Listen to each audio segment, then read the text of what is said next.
이제 부가가치세를 해볼 겁니다. 부가가치세는 배점이 어떻게 되는지 먼저 확인을 해보죠. 참고로 전산회계 1급 때는 부가가치세를 배웠다고 할 수는 없어요. 그냥 메인 매출 전표를 배웠다고 해야 정확한 표현이에요. 부가가치세 이론을 배우진 않으니까. 그럼 부가가치세 여기서 이론이 5문제가 나오는데 세무 2급에서는 그 중에 부가세가 서너 문제로 나와요.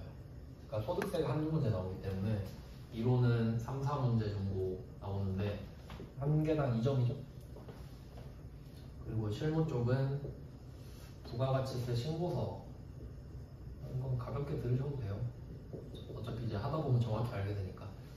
그 실무 쪽은 10점짜리가 2개로 나눠지는데 신고서가 7점짜리로 주로 나오고, 그 다음에 여기에 부속명세서가 3점 이런 식으로 나와요.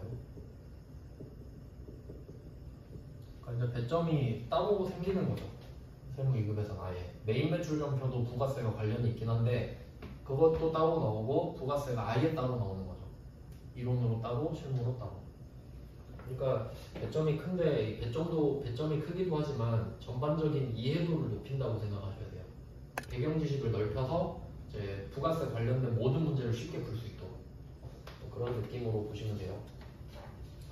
그러면 1페이지부터 한번 보겠습니다.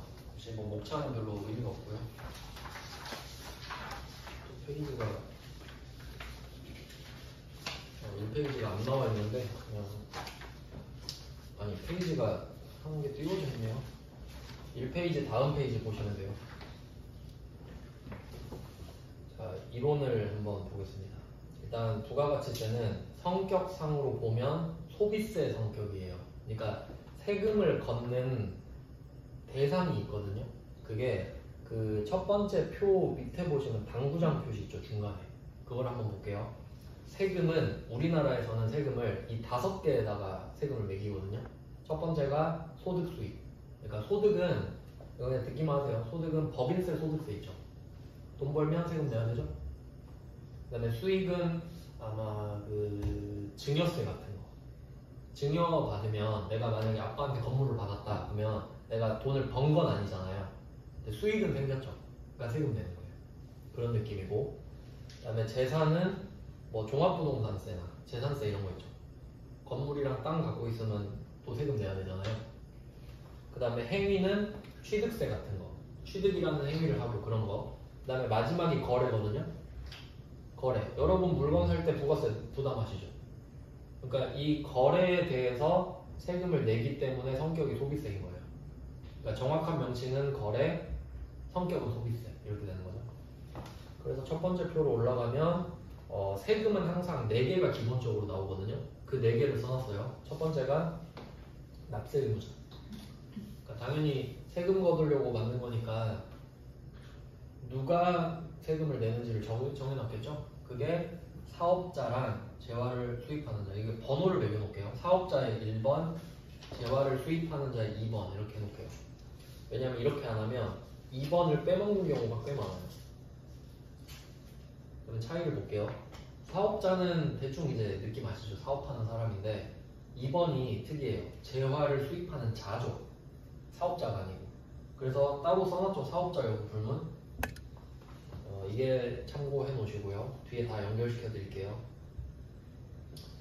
그 다음에 과세 대상으로 내려가면 재화의 공급, 용역의 공급, 재화의 수입 이렇게 돼 있죠. 이것도 번호를 좀 매기면은 이거 번호 잘 매기셔야 돼요. 재화의 공급 1번이고 용역의 공급도 1번이에요. 재화의 공급, 용역의 공급 둘 다 1번. 그 다음에 재화의 수입 이거는 2번 이렇게 할게요. 왜 의도 아시겠어요?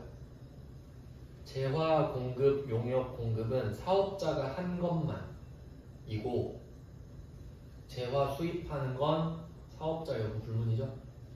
이렇게 연결하셔야 돼요. 그러니까 이해한 거예요. 이게 부가세를 배우는 거예요. 회계 1급은 이런 거 안 했잖아요. 그 다음에 과세표준. 과세표준은 재화 용역의 공급가액 이렇게 되어 있죠. 공급가액.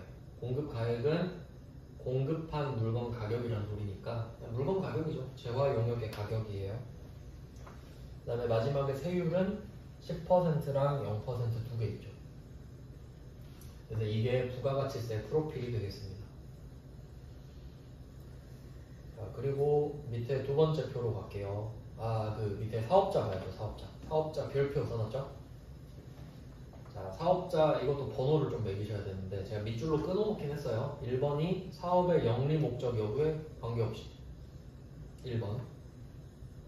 그 다음에 2번은 사업상 계속 반복. 그 다음에 3번 독립적. 자, 이렇게 돼 있고 그 뒤쪽에 재화 및 용역을 공급하는 자 써있죠? 그래서 아까 재화의 공급, 용역의 공급은 제가 1번이라고 보여드렸죠. 사업자는 이렇게 해야 되는 거거든요. 그러니까 어떤 식으로 해석을 해야 되냐면 부가가치세라는 세금을 딱 만들잖아요. 그럼 납세 의무자를 정해줄 거예요. 근데 그게 사업자래. 그럼 우리는 국세청에 가서 물어봐야 돼요. 사업자가 뭐예요? 이렇게 물어보겠죠? 그러면 국세청이 말을 해주겠죠. 내가 생각하는 사업자는 이렇게 썰렁썰렁 말을 하는 거예요. 사업의 영리 목적 여부에 관계없이 사업상 독립적으로 재화 및 용역을 공급하는 사람이야. 이렇게 말을 하겠죠. 그러니까 예를 들어 볼게요. 뭐 당근마켓이나 중고나라 이런 데 있죠. 거기서 물건을 겁나 많이 파는 사람이 있거든요. 뭐 한 번씩 보셨을 거예요. 물건을 어마어마하게 팔아요. 근데 그 사람이 아마 사업자 등록 안 했을 거거든요. 그렇겠죠? 그냥 거기서 하는 거예요. 그러면 그 사람을 한번 생각해 볼게요. 중고나라에서 물건을 막 1000개 파는 사람을 생각해 볼게요. 사업의 영리 목적 여부에 관계없이 돈을 벌려고 했든 안 벌려고 했든 그러니까 상관없다는 소리고, 사업상, 그 사람 사업상 하는 거 맞죠? 여기서 사업상 한다는 소리는 계속 한다는 소리예요. 그 다음에 세 번째 독립적으로, 누가 시켜서 하는 게 아니고 직원으로서 하는 게 아니고 자기 판단으로서 하는 거겠죠? 그럼 이 사람은 사업자 등록을 안 했어도 사업자거든요? 그럼 납세 의무자니까 부가세 다 내야 돼요. 이렇게 법을 만들어 놓은 거예요. 그러니까 여기 보시면 사업자 정의에 사업자 등록을 한 자가 아니죠? 그러면 사업자 등록 안 하면 세금 못 걷잖아요. 그런 느낌이에요. 그래서 여기서 뭐가 파생되냐면 뒤에 나오는데 국가 지자체도 납세 의무자가 될 수 있어요. 왜냐면 사업의 영리 목적 여부에 관계없다고 그랬잖아요. 그러니까 영리라는 거는 번 돈을 나눠주는 걸 말을 하는 거거든요. 근데 원래 비영리 쪽이 그 학교나 뭐 병원 이런 데 있죠. 그런 걸 비영리 법인이라고 해요. 그러면 그 사람들도 부가가치세 법상 납세 의무자는 될 수 있는 거예요. 영리만 추구하지 않을 뿐이지 부가세를 걷었으면 내라 이런 거예요. 뭐 쭉 보면서 정확한 예시를 보여드릴게요. 자, 이번에 차가감 납부세 계산 구조를 보시면 일단 여러분은 왼쪽에 그 붉은 글씨 있죠. 왼쪽 세 칸으로 제가 쪼개놨는데 맨 왼쪽에 구분 칸 있죠. 그거 위주로 좀 볼게요. 자, 구분에 매출세액에서 매입세액을 빼면 그 결과가 납부세액, 환급세액입니다. 왜 두 개냐면 예를 들어보죠. 만약에 매출세액이 100이라고 해보고 매입세액이 70이라고 해볼게요. 그러면 납부세액은 30이겠죠. 이해되시죠? 내가 낼 돈에서 낸 돈 빼고 나머지만 내면 되잖아요. 근데 만약에 반대면 내가 내야 될 게 70인데 이미 낸 게 100원, 그럼 30원을 돌려받아야겠죠. 보통 이렇게 세모 이렇게 쓰거든요. 요건 환급이죠. 그러니까 매출세액이 더 크면 납부세액, 매입세액이 더 크면 환급세액, 이 말이에요. 뭐 어렵지 않죠? 그래서 보통 회계 1급에서 다루는 게 납부세액 뭐 이 정도 될 건데, 이제 이게 납부세액이 된 거고요. 환급세액 또는 납부세액. 그 밑에 세액공제라는 게 있죠. 세액공제. 공제는 기본적으로 빼는 거죠. 빼는 거. 그러니까 마이너스겠죠. 공제는 빼는 거니까. 그리고 가산세는 더하는 거죠. 가산은 더하는 거고. 공제는 빼는 거, 가산은 더하는 거. 그러면 이렇게 내가 잘한 게 있으면 빼주고 잘못한 게 있으면 더하고 해서 최종적으로 내는 세금이 차가감 납부세액이에요. 그러니까 우리는 납부세액을 내는 게 아니고 차가감 납부세액이 돼요. 근데 보통 우리 시험에서는 세액공제랑 가산세 언급을 안 해버리면 납부세액이 차가감 납부세액이랑 똑같아지겠죠? 그런 식으로 보통 내지. 근데 이제 세무 2급에서는 가산세랑 세액공제도 언급을 한단 말이죠. 그러니까 이 구조는 알고는 계셔야 돼요. 그러니까 그 오른쪽에 보면 엄청 자세하게 나왔잖아요. 그건 다 외우지 못하더라도 맨 왼쪽에 굵은 글씨 정도는 알아야 된다는 거죠. 그리고 이제 익숙해지면 하나씩 보는 겁니다. 부가세가 그래도 세법 중에 제일 쉬운 편이라서. 자, 그 다음에 밑에 기출문제 워딩을 볼게요. 매출세액에서 매입세액을 차감하여 납부세액, 환급세액을 계산한다. 맞는 말이죠. 이건 참고만 하시고 넘어갈게요. 2페이지입니다. 자, 2페이지입니다. 그림을 최대한 많이 넣었어요. 시간도 줄이고 이해도 좀 돕기 위해서. 자, 2페이지에 부오라고 써있는 그림을 한번 볼게요. 여기서 특징을 3개를 뽑을 수 있거든요. 한번 볼게요. 자, 일단 중간에 그림을 제가 A, B, C, D 넣어놨습니다. A, B, C, D. A는 제조업자, B는 도매업자, C는 소매업자, D는 최종 소비자. 그럼 여기서 A, B, C는 사업자예요. 맞죠? 이 사람들은 돈 벌려고 계속 뭐 파는 사람들이잖아요. 근데 최종 소비자는 그냥 돈 쓰는 사람이니까. 그래서 왼쪽은 사업자, 오른쪽은 비사업자. 이렇게 일단 구분해놨어요. 자, 그리고 제조업자가 B한테 500원짜리 팝니다. 550원을 달라고 하겠죠. 그리고 제조업자는 이 50원을 삥을 뜯어가지고 냅니다. 그래서 화살표를 잘 보시면 A에서 B로 재활용력이 가는 대신에 B에서 A로 550원이 가죠. 그 중에 A는 500원 자기가 먹고 50원은 밑으로 내는 겁니다. 밑에가 국세청. 그러면 제조업자 A는 어때요? 550원을 B한테 삥 뜯어서 50원을 갖다 내고 500원은 내가 먹으니까 손해본 거 하나도 없죠.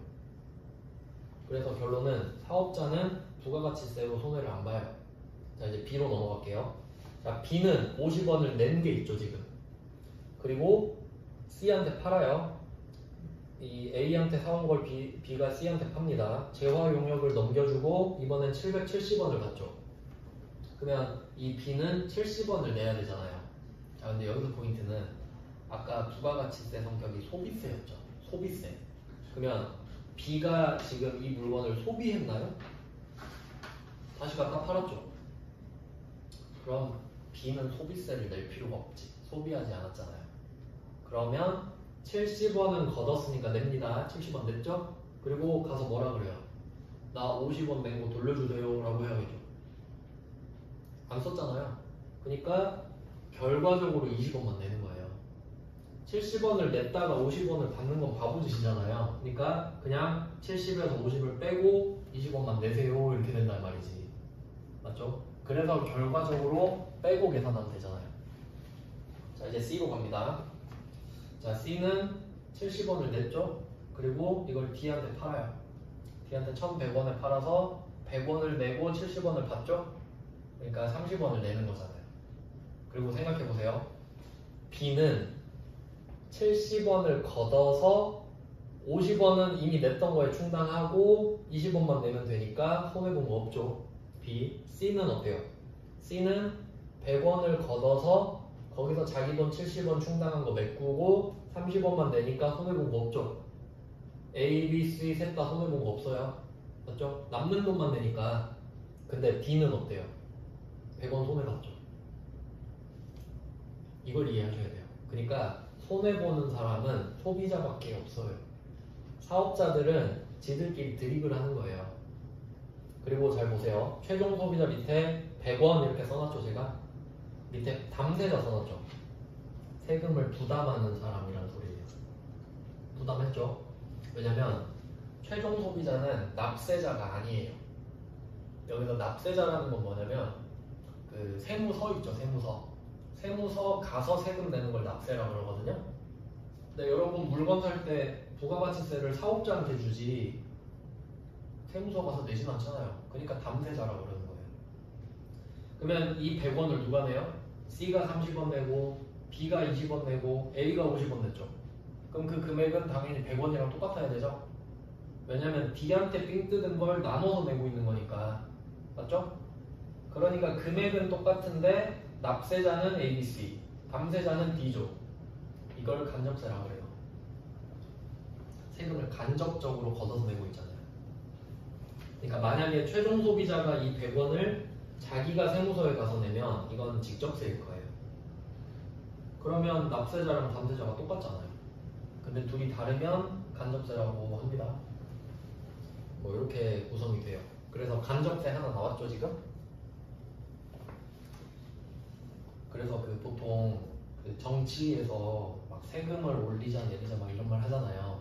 그럼 부가세 올리고 싶을 때 부가가치세라고 말 안 해요. 간접세라고 하지. 왜냐면 모르는 사람은 하고 가만히 있거든요. 부가세 올립시다 그럼 여러분이 아 싫어요 이럴 거 아니에요. 근데 간접세 올립시다 그러면 사람들이 모르거든. 눈치만 보여. 뭐지? 그러다 올라가는 거예요. 뭐 그런 거예요. 그러니까 간접세 하면 대표적으로 부가가치세랑 개별소비세 이렇게 있는데 부가세라고 알고 계시면 되고요. 이 간접세 되게 중요합니다. 시험에도 중요하고 실제로는 뭐 그렇게 안 중요하고요. 자 그리고 제가 박스를 왼쪽에 2개 더 해놨는데 다단계 거래세 있죠. 다단계 거래세. 지금 A, B, C, D 4명이 나왔는데 거래가 3번 나왔죠. 그럼 거래가 3번 발생했는데 그 단계마다 부가세를 걷어서 내고 있죠. 그래서 다 단계 거래세예요. 그러니까 만약에 이게 단단계 거래세라고 하면 어떻게 되냐면 A랑 B는 세금을 안 내고요. C 있죠. C가 D한테 물건을 팔면 1,100원에 판 다음에 C가 그냥 100원 내고 끝내요. 그게 단단계 거래세. 딱 한 번 하잖아요. 근데 그게 아니란 소리지. 왜냐면 이렇게 생각하면 돼요. 그러니까 국세청은 어떻게 생각하냐면 소비세니까 결국 D한테 물건 팔 때만 부가세 걷어서 내면 되잖아요. 근데 왜 B, C한테도 부가세를 걷어서 내냐면 B가 사업자긴 한데 A한테 물건을 샀잖아요.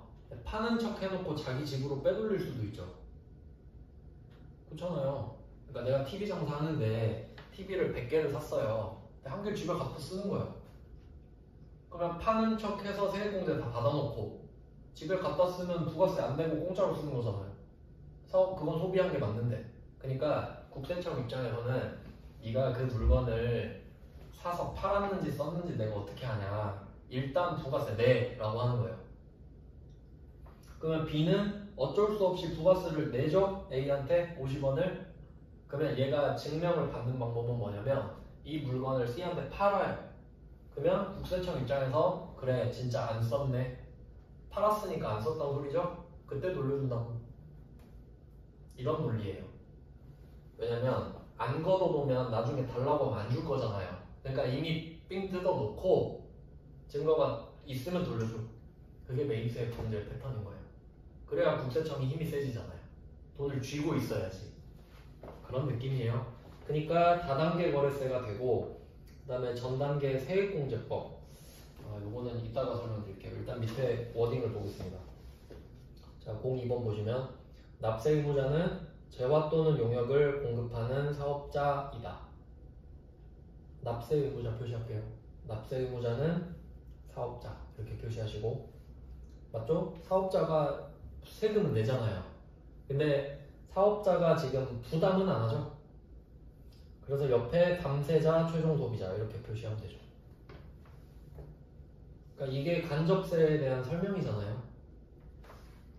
그러니까 2번처럼 말을 해도 맞고 3번을 보시면 3번은 납세 의무자와 담세자가 일치하지 않는 간접세다 이렇게 말할 수도 있고 그러니까 2번, 3번은 묶어두시면 되죠. 잘 나옵니다 이렇게. 3번은 저번에 나왔네요. 저번 즈음에. 그 다음에 4번 4번은 부가가치세는 재화나 용역이 최종 소비자에게 도달할 때까지 이렇게 돼 있죠. 그러니까 A부터 D까지잖아요. 그때까지 모든 거래 단계마다 라고 돼 있죠. 그러니까 다단계죠. 단계가 여러 개니까. 그때마다 과세를 한다고 합니다. 다단계 거래세. 그러니까 이 그림을 딱 떠올리시면 되고요. 다음 페이지로 가볼게요.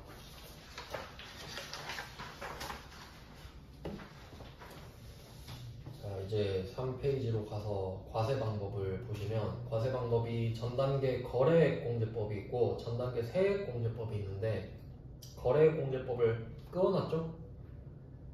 그래서 우리는 전 단계 세액 공제법을 쓰는 건데 왜 다른지 한번 볼게요. 전 단계 거래액 공제법은 총액 기준이에요. 이 말이 그 부가가치세를 3개월마다 하잖아요.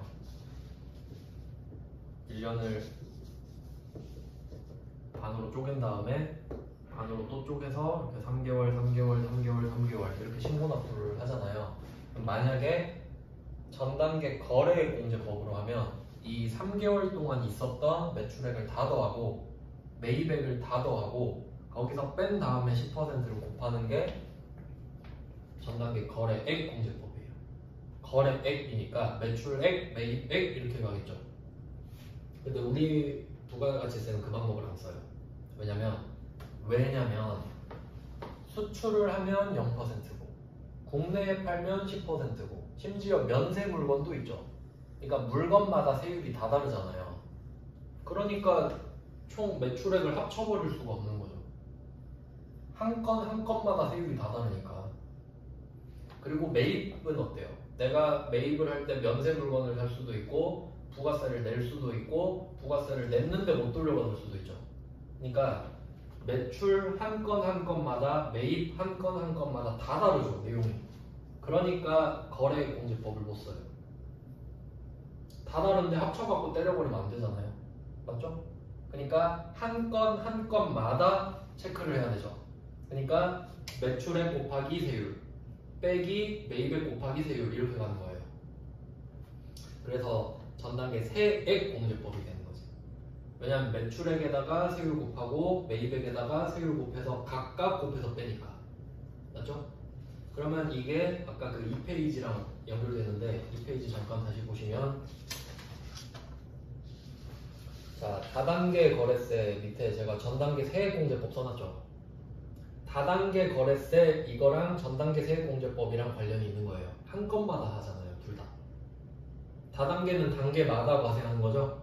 그때 세액공제법으로 하잖아요. 맞죠? 왜냐면 거래액은 3개월치를 다 더한다고 그랬으니까 그렇게 연결이 돼요. 그냥 굳이 따지면 굳이 따지면 왜냐면 이렇게 해야 안 까먹거든요. 왜냐면 이거 공부 어떻게 하냐면 거래액, 세액 그렇게 한번 보고 그냥 넘어가요. 그리고 거래액 나오면 찍고 틀려요. 기억이 없으니까. 근데 이렇게 설명을 들어야 기억이 남는다고요. 자, 이유까지 써놨죠? 전단계 세액공제법은 거래 건별 기준인데 그 이유는 건별마다 세율이 다르고 세액공제 여부도 다르니까 하나씩 체크를 해야 되지 이걸 3개월치를 퉁치면 안 된다 그 말이에요. 가장 중요한 특징을 앞에 그림에서 보여드렸어요. 자, 이제 특징 볼게요. 특징은 그냥 구분 쪽을 쭉 보시죠. 구분 쪽이 부가가치세 특징이고 비교는 그냥 반대편에 있는 거예요. 1번 국세. 국세는 그 광주광역시에 내는 게 아니고 국세청에 낸다 그 말이고요. 안 어렵죠? 국세 세무서에 내는 거예요. 2번 다단계 거래세. 아까 보셨죠? 그림을 떠올리세요. 단계마다 그때그때 부가세 다 뜯어가겠다. 3. 간접세 나왔죠. 간접세는 담세자랑 납세자가 다른 경우. 그 다음에 4번은 일반 소비세. 이건 그렇게 중요하지는 않은데 이거는 어떤 느낌이냐면 그 부가가치세 법이 있는데 여기서 이렇게 풀이 있다고 해볼게요. 부가가치세법 풀이 있어요. 여기서 면세를 정해놔요. 이건 부가가치세 면제해주겠다. 나머지는 면제가 안 됐겠죠. 그럼 이건 전부 다 과세된다 이 소리거든요. 그래서 부가가치세 특징이 일반 소비세예요. 4번 동그라미 4번에 일반 소비세 써있죠? 그러니까 면세 아니면 다 걷겠다. 면세 아닌 모든 소비에 다 걷을 테니까 이런 걸 일반 소비세를 한다. 근데 개별 소비세 같은 경우는 거꾸로 개별 소비세는 이것만 걷겠습니다 이렇게 해놨거든요. 그러니까 개별 소비세. 그냥 뭐 이론에서 그런 뜻을 찾으시면 돼요. 일반 소비세는 그렇게 중요하진 않아요. 그냥 생각해보면 당연하죠. 그 다음에 5번은 물세. 물세는 물건에 세금을 매긴다라는 뜻이고, 또 이렇게 해석할 수도 있네요. 그 옆에 인세가 있는데 그 소득세 쪽으로 가면은 나중에 배우는데 인적공제라는 게 있어요. 인적공제. 그 말은 내가 돈을 벌었는데도 그 직장 동료보다, 그러니까 동기보다 부양가족이 많잖아요. 그럼 먹여 살려야 될 사람이 많죠? 그럼 세금을 덜 내요. 그게 인세예요. 인적 사항을 고려하고 세금을 내잖아요. 근데 부가가치세는 여러분 물건 살 때 가족수 물어봐요? 안 물어보잖아요. 그러니까 물세. 그러니까 물세는 인세가 아니면 물세예요. 물건에 붙는다 그런 뜻이 아니고 원래는 인적 사항을 고려하지 않으니까 물세다 이렇게 가요. 그러니까 그냥 물건값에 때려버리는 거죠. 그리고 6번의 비례세율, 이거는 10% 0%죠. 이게 차이가 어떻게 되냐면 그 소득세 나중에 배우는데, 소득세는 세율이 그냥 1,500 하나만 하면 돼요. 자, 이게 소득 구간이라고 볼게요. 네, 만약에 내가 2천만 원을 번다고 해볼게요. 2천만 원. 그러면 첫 번째 구간이 6%고 두 번째 구간이 15%거든요. 그러면 이 2천의 세금을 어떻게 때리냐면 0부터 1,500까지가 1,500이죠. 1,500에다가는 6%를 곱해요. 그래야 1,500 버는 사람이랑 똑같이 내니까 세금을. 근데 500 넘어갔죠. 여기 500 곱하기 15% 이렇게 곱하거든요. 세율이. 소득세는. 선생님 1,500이 실제로 기준 네, 맞아요. 세법상. 근데 이게 구간이 엄청 많아가지고 하나만 한 거예요. 기억이 안 나서 사실. 그러면 이때 차이 아시겠죠? 부가세는 어때요? 2천만 원짜리 팔았다. 그럼 그냥 10% 때리죠. 2억짜리 팔았다. 그럼 그냥 10% 때리죠. 근데 소득세는 어때요? 구간별로 다 쪼개고 있죠 지금. 이걸 그 누진 뭐라고 하지? 초과 누진세. 이 구간을 초과하면 쌓으면서 나아간다고. 그러면 앞으로 세율이 여러 개 나올 수도 있겠죠? 이렇게 가다가 최대 세율이 45%까지 나와요. 그러니까 부자들은 나중에 번 돈의 절반을 내면 10억 넘어가는 거. 그러니까 이거랑 다르죠? 그럼 얘를 비례세라고 할 수는 없잖아요. 얘는 초과 누진세율이니까.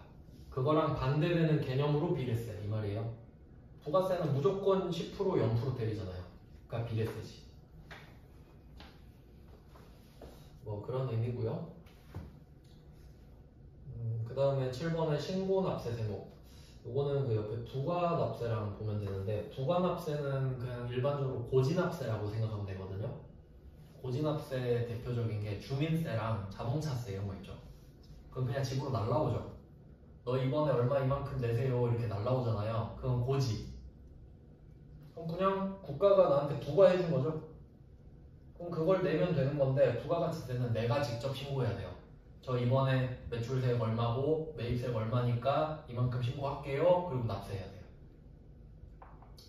그러니까 신고서가 나오겠죠. 그 다음에 8번 소비지급 과세원칙. 이것도 중요하죠. 이건 영세율이랑은 좀 관련이 있는데,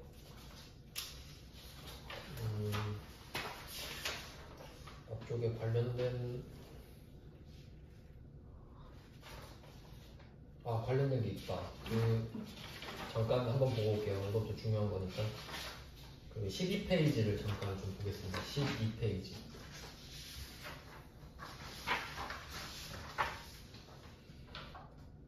12페이지에 그림을 또 넣어놨죠? 이거를 보면서 소비지급 과세원칙을 마스터하고 넘어가겠습니다. 자, 12페이지에 9, 7번 그림을 보시면, 자, 첫 번째 당구장 표시에서 제가 이중과세 X 써놨는데 전제예요. 그러니까 왜 이걸 써놓냐면, 지금 왼쪽에 제가 수출국을 써놨고 오른쪽에 수입국을 써놨어요. 그러면 이 두 나라가 거래를 하면 국가가 두 개니까 세금이 두 번 걷어질 수도 있거든요. 각각 거둘 수도 있잖아요. 그러니까 기본 전제가 이중과세는 안 돼. 이거부터 깔고 가는 거예요. 그러면 이중과세는 안 되니까 둘이 무슨 얘기를 하고 있어요? 누가 거들냐? 이 얘기 하겠죠. 그래서 첫 번째 빨간색으로 제가 해놓은 게 그 수출국이 10%고 수입국이 25%일 때 이야기를 했어요. 자, 빨간색은 생산지국 과세 원칙 이렇게 써놨죠. 그러면 수출국이 과세를 하는 거예요. 그러면 왼쪽에서 세금을 거두니까 1,000원짜리 물건을 보낼 때 100원을 이미 내놓고 시작을 하거든요. 그러니까 물건을 1,100원으로 보낼 거예요. 맞죠? 자기가 100원 이미 냈으니까. 그러면 도착하면 1,100원으로 가겠죠? 근데 오른쪽에 수입국으로 가보니까 1,000원짜리 물건이 이 나라에선 1,250원에 팔리고 있어요. 근데 우리 그 수출국에서 보낸 물건은 어때요? 1,100원에 팔리고 있죠. 그럼 이거 세금 때문에 가격 차이가 나버리죠. 그럼 사람들이 보통 싼 거 사지 않겠습니까? 그러면 이 수입국에서 만든 물건은 안 팔리겠죠. 그러면 결국 수출국한테 수입 안 할걸요? 그렇게 되잖아요. 그럼 둘이 사이 안 좋아지겠죠. 그러니까 첫 번째 방법이 생산지국 과세 원칙을 써보니까 이거 둘이 사이가 안 좋아져요. 그러니까 이 방법 쓰지 말자. 그래서 이번에는 수출국이 너네한테 맡길게 이렇게 하는 거죠. 내가 세금을 안 걷을 테니까 네가 한번 걷어봐. 그러면 수출국은 어떻게 해야 돼요? 0%를 과세할 수밖에 없지. 안 걷어야 되니까. 그래서 내가 0%로 보낼게 하니까 수입국에서 과세를 해버리죠. 그래서 가격이 똑같아지죠. 그럼 얘 둘이 사이가 나빠질 이유가 없겠네요. 이제 가격이 똑같으니까. 그래서 결과적으로 소비지국 과세 원칙을 선택하게 된 거예요. 그러니까 전제는 이중과세 하면 안 돼. 누가 거들래? 수출국이 과세하니까 세율이 달라져 버린다. 근데 수입국이 과세하니까 똑같네. 문제가 없다. 이렇게 된 거죠. 그래서 소비지국 과세 원칙이 선택이 된 겁니다. 그러면 방향이 바뀌어도 수입국이 과세하겠죠? 그래서 소비지국 과세 원칙이에요. 수입국이 과세한다고. 자, 이제 다시 그 1페이지로 가보세요. 그 2페이지 앞쪽에 1페이지랑 2페이지 사이에 1.5페이지 거기에 납세 의무자 아까 2번 누구였죠? 재화를 수입하는 자 있죠. 이유는 소비지국 과세 원칙이니까. 그럼 이때는 사업자만 과세하나요? 아니죠. 그냥 수입하는 것 자체에 과세를 하잖아요. 그러니까 사업자 여부가 관련이 없어지는 거죠. 이렇게 다 연결이 되게 돼 있겠죠. 그래서 재화 수입이 과세 대상인 거잖아요. 그러니까 재화 수입은 이렇게 생각해야 되죠. 재화 수입은 사업자가 수입을 해도 과세고 사업자가 아닌 사람이 수입해도 과세죠. 사업자는 당연히 과세니까 수입 자체가 과세라고 해야 맞겠죠. 그래서 이게 정리가 잘 돼야 돼요. 그러니까 아다리가 딱딱 다 잘 맞게 돼 있거든요. 자, 그러면 소비지국 과세 원칙도 봤죠? 그게 3페이지의 특징 마지막이잖아요. 그러니까 이거는 왜 마지막에 써놨냐면 얘는 그 해외 이야기를 해야 되니까. 그러니까 7번까지는 우리나라 안에서 끝낼 수 있잖아요. 8번에 해외가 나오니까 마지막에 넣어놨어요. 그래서 생산지국 과세 원칙을 쓰는 나라는 왕따 당해요. 소비지국 과세 원칙 하는 나라끼리만 수입 수출할 거잖아요. 자, 그 다음 이제 문제 볼게요. 3페이지에 01번. 우리나라 부가가치세법의 특징으로 풀린 것은 2번 인세. 물세잖아요. 그러니까 이렇게 생각하면 돼요. 편의점 갔을 때 물건 사면 가족수 안 물어보죠? 인세가 아니니까. 그 2번 틀렸죠. 그리고 3번 조심하셔야 될 거. 전 단계 세액 표시할게요. 세액만. 그리고 거래액 X 쓰세요. 거래액 X. 거래액으로 오답으로 잘 나와요. 근데 이거 분명히 틀립니다. 잘못 보고. 착각하는 경우도 있고 뭐 잘못 보는 경우도 있고. 그 다음에 2번 문제 갈게요. 옳지 않은 거. 자, 1번의 전 단계 세액도 표시할게요. 세액. 딱 잘 나올 만 하잖아요. 거래액으로 내면 많이 틀리거든요. 왜냐면 외웠으니까. 여러분이 이해하셨죠? 2번 간접세 맞고 3번 소비 행위. 소비 표시하면 되겠죠. 소비. 네, 소비세니까. 그 다음에 4번 생산지국 과세 원칙 틀렸죠? 이렇게 공부하시면 됩니다. 근데 이거를 설명 안 듣고 이름만 외우잖아요. 진짜 한 개 바꾸면 다 틀려요. 왜냐면 의미를 모르고 외웠기 때문에. 그래서 이 그림이랑 좀 연동을 잘 하면서 보세요. 왜냐면 우리나라에서 살면 부가세는 정말 피할 수 없거든요. 부가세 진짜 기본이거든요. 자, 그 다음에 4페이지. 자, 납세 의무자로 갑니다. 이 부분도 중요하죠. 시험에도 잘 나오고 실제로도 굉장히 중요합니다. 자, 납세 의무자를 구분해 볼게요. 일단 그 그림 밑에 보시면 제가 양괄호 1번에 사업자 써놨죠? 정의 한 번 더 써놨어요. 그리고 맨 밑으로 내려가면 빼먹으면 안 되죠? 양괄호 2번에 재화를 수입하는 자 써있죠? 그러니까 부가가치세법상 납세 의무자 하면 사업자 알면 안 돼요. 사업자랑 재화를 수입하는 자 이렇게 가야 돼요. 혹시 재화를 수입하는 자 내면 많이 틀릴 거예요. 왜냐면 소비지구 과세 원칙이니까. 맞죠? 연결해서 공부하시면 됩니다. 자, 근데 뭐 재화를 수입하는 자는 이름에서 설명이 다 나오잖아요. 그러니까 설명이 필요 없죠. 재화를 수입하면 되니까. 근데 사업자는 설명이 필요하죠. 그래서 사업자를 보도록 하겠습니다. 일단 그림부터 볼게요. 그림. 부 6 그림을 보시면 자, 부가가치세 납세 의무자는 사업자 재화를 수입하는 자. 끈질기게 써놨죠. 기억하시라고. 그리고 사업자를 다시 써놨죠. 사업자는 사업의 영리 목적 여부에 관계없이 사업상 독립적으로 재화 용역 공급하는 자 이렇게 되죠. 자, 그러면 이걸 또 둘로 나눠요. 과세사업자, 면세사업자 둘로 나눕니다. 자, 과세사업자를 또 나눠볼게요. 과세사업자를 간이과세자, 일반과세자로 나눴죠. 간이과세자의 기준을 외우셔야 됩니다. 이걸 좀 4개로 끊어서 외우시면 좀 좋은데 첫 번째가 직전 연도죠. 작년. 왜냐면 올해는 아직 알 수 없으니까. 1번이 직전 연도고 그 다음에 2번이 공급대가. 자, 여기서 중요한 거예요. 공급대가. 공급대가라고 써있죠? 이게 엄청 중요한 건데 이걸 옆에다 하나 써두시면 좋을 것 같아요.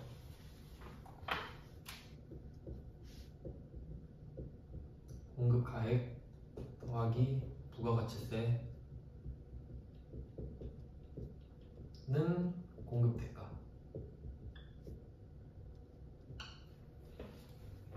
요걸 하나 써두셔야 됩니다.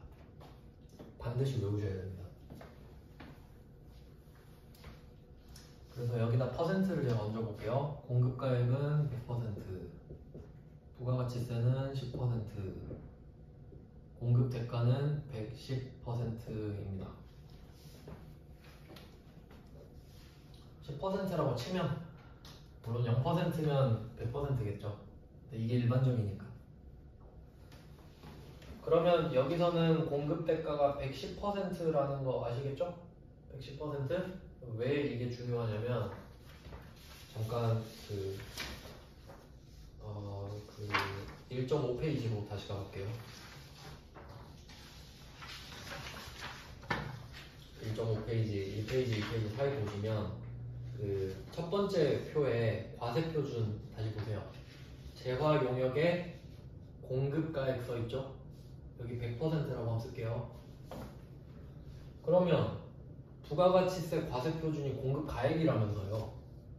그러니까 여기에 10% 붙여서 110% 되는 게 맞잖아요. 근데 갑자기 얘는 다시 4페이지 가보시면 간이과세자는 공급대가 이야기라고. 이거 외우셔야 돼요. 예외죠? 그러니까 간이과세자는 기준이 공급대가예요. 어쩔 수 없어요. 법이 그냥 그래서 논리 없어요. 그러니까 이 공급가액은 일반과세자 거고요. 얘는 간이과세자 거예요. 그러니까 과세표준 따졌을 때. 과표라고 할게요. 과세표준. 근데 이건 그냥 암기예요. 어쩔 수가 없어요.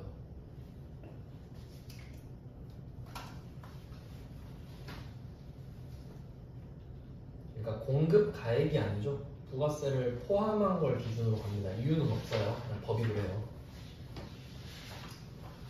그래서 기억을 좀 해두시면 좋다. 자, 그래서 두 번째 포인트는 공급 대가였습니다. 그리고 이게 이름이 좀 헷갈리는데 이렇게 생각하시면 돼요. 그 공급 가액이랑 공급 대가 처음에 엄청 헷갈리거든요. 어떻게 하냐면 공급 가액은 내가 공급하는 물건의 가격, 공급하는 물건의 가격. 그럼 내가 100만 원짜리 판다고 할게요. 그럼 100만 원짜리를 팔면서 야 부가세도 내놔 라고 하죠. 부가세까지 받아내야 되죠. 그 대가. 그러니까 당연히 대가를 더 많이 받아내야 되죠. 왜냐면 그 대가로 부가세를 내야 되니까. 그래서 그렇게 이름을 생각하시면 돼요. 내가 파는 물건보다 대가가 커야 되니까. 실제로 뭐 그런 뜻이겠죠. 자, 그래서 두 번째 기준이 공급 대가였고, 세 번째가 1억 400만 원 미만. 이것도 좀 기억을 하셔야 돼요. 1억 400만 원. 그러니까 이게 원래 4,800이었거든요. 근데 이걸 8,000으로 늘려줬어요. 코로나 때. 그러니까 이게 방향을 좀 생각하셔야 되는데, 간이과세자는 일반과세자보다 세금을 한 4분의 1에서 5분의 1 정도 내요. 그러니까 업종마다 좀 다른데 상황마다 다르고, 간이과세자는 일반적으로 일반과세자보다 세금을 적게 내는 건 사실이거든요. 그러니까 얼마나 적게 내느냐가 문제인 거죠. 그러면 간이과세자가 되면 좋겠죠. 영세한 사람들은 세금을 덜 내니까. 그러면 원래는 구간으로 한번 설명을 드리죠. 자, 4,800이에요. 0이 있는데 원래는 여기까지만 간이과세자였거든요. 그러면 간이과세자 수가 별로 안 됐어요. 근데 코로나 때 장사 엄청 안 되고 다 망했잖아요. 그러니까 8,000까지 늘려줬어요. 그러면 이 부분도 간이과세자가 돼버린 거예요. 추가로. 그럼 이 사람들도 세금 덜 내니까 좀 부담이 줄어들었겠죠? 그래서 이렇게 8,000까지 올라갔는데 그 시행령으로 130%까지 또 올려줬거든요. 그러니까 여기 1.3 곱하면 1억 400이에요. 그래 또 올라간 거예요. 작년에 바뀌었을 거예요. 그러니까 역사를 알 필요는 없는데 그냥 여기서 방향을 한번 보세요. 그러면 한도를, 그러니까 이 금액을 올리는 게 무슨 뜻이겠어요? 좀 그 세금 덜 내는 사람을 많게 해주겠다 이 뜻이겠죠. 그런 방향 정도는 아셔야 돼요. 금액은 지들이 정하는 거라 어쩔 수 없는데, 그래서 뭐 이 금액들이 다 의미가 있기 때문에 이렇게 한번 말씀을 드렸어요. 그래서 결국은 1억 400이 돼버렸다. 1억 400. 근데 그 기준이 공급 가액이 아니고 공급 대가. 그리고 네 번째 개인 사업자. 개인 사업자에다 또 중요 표시하겠습니다. 기준 4개 됐죠? 그러면 왜 여기서 개인 사업자가 중요하냐면 사업자가 2개 있거든요. 개인 사업자, 법인 사업자. 그러니까 이게 부가세 할 때 좀 처음에 헷갈리는 게 뭐냐면 개인 사업자, 법인 사업자는 부가세가 있든 없든 상관없어요. 사업의 형태거든요. 그러니까 개인은 자기 이름으로 사업하는 사람이고 법인은 법인을 세워놓고 그 법인 뒤에서 주주로서 뭐 임원으로서 사업하는 사람인 거잖아요. 그러니까 이건 부가세랑 상관없어요. 사업의 형태잖아요, 그냥. 근데 부가가치세는 소득을 기준으로 일반과 간이를 나누잖아요. 그러니까 그 두 개가 헷갈리겠죠. 맞죠? 개인이랑 법인은 사업의 형태잖아요. 근데 일반과 간이는 어때요? 그냥 소득으로 나눠버린 거죠. 근데 결과적으로 부가가치세에서는 과세사업자를 간이과세자, 일반과세자로 나눈다가 중요한 거예요. 그럼 이게 간이과세자 이게 왜 중요하냐면, 그럼 법인사업자는 어디로 들어갈까요? 법인사업자는 간이과세자가 될 수 없죠. 왜냐면 간이과세자 기준에 개인사업자가 써 있잖아요. 맞죠? 그 그림이 밑에 4페이지 밑에 있어요. 자, 4페이지 밑에 그림을 보시면 그 표 말고 그림 있죠, 그림. 개인사업자, 법인사업자 이렇게 그려놓은 거 있죠. 그럼 법인사업자는 그냥 한 덩어리 해서 일반과세자 끝이죠. 근데 개인사업자는 어때요? 세 덩어리로 쪼개져 있죠? 왜 그런지 볼게요. 일단 1억 400을 기준으로 1억 400 이상이면 일반과세자가 되죠. 개인사업자도. 근데 개인사업자는 1억 400 미만이면 간이과세자잖아요. 이 그림으로 이해하셔야 돼요. 그러니까 법인은 무조건 일반과세자고 개인은 1억 400이 넘어야 일반과세자잖아요. 왜냐면 문구를 그렇게 해석해야죠.